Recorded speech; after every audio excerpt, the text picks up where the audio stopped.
Okay, so in the previous lecture I showed you how to install Python through the Anaconda bundle.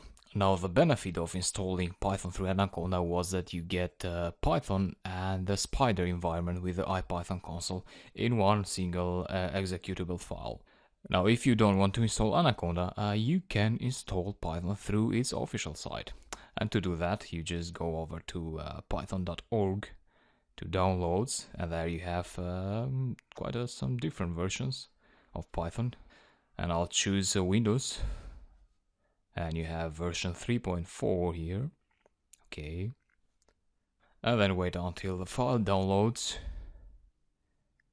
Okay, then just execute it, and the installation is very easy. Then just run it and go next, and you set the directory where you want to install it and keep the options as default if you want, and finish at the end.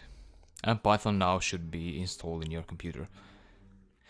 Now Python was installed with its default interpreter, and you have it among your programs. So just this one here.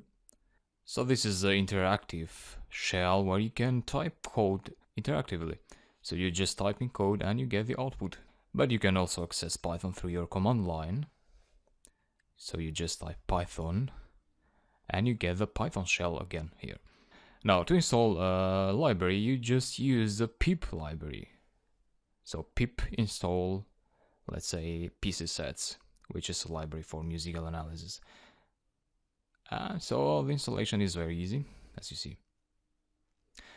And now if you want IPython, you can go ahead and install it using pip again. So pip install IPython. That's it. And then you can access the IPython interpreter through the command line. So instead of writing Python, you write IPython. And then you get a shell which has some extra functionalities compared to the default Python shell.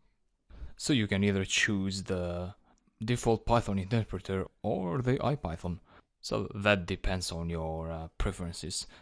But I use IPython myself. Now one last thing I want to show you is, so this far we looked at how to write code interactively. Now I can show you how to write scripts of code. So to do that, you just go to a folder and then create a script and name it with a .py extension at the end. So .py is a Python extension. And then inside you write some code. Let's say print the sum of 5 and 6. And then to run it, you just go over to run and run module, or you can even press F5 on your keyboard.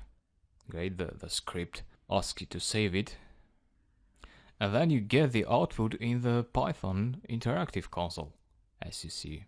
So that's what I wanted to show you. You have the editor here and you have the interactive shell here. Again, I use Spider, so I have both the IPython shell and the editor in one single window. Thanks, and see you in the next lecture.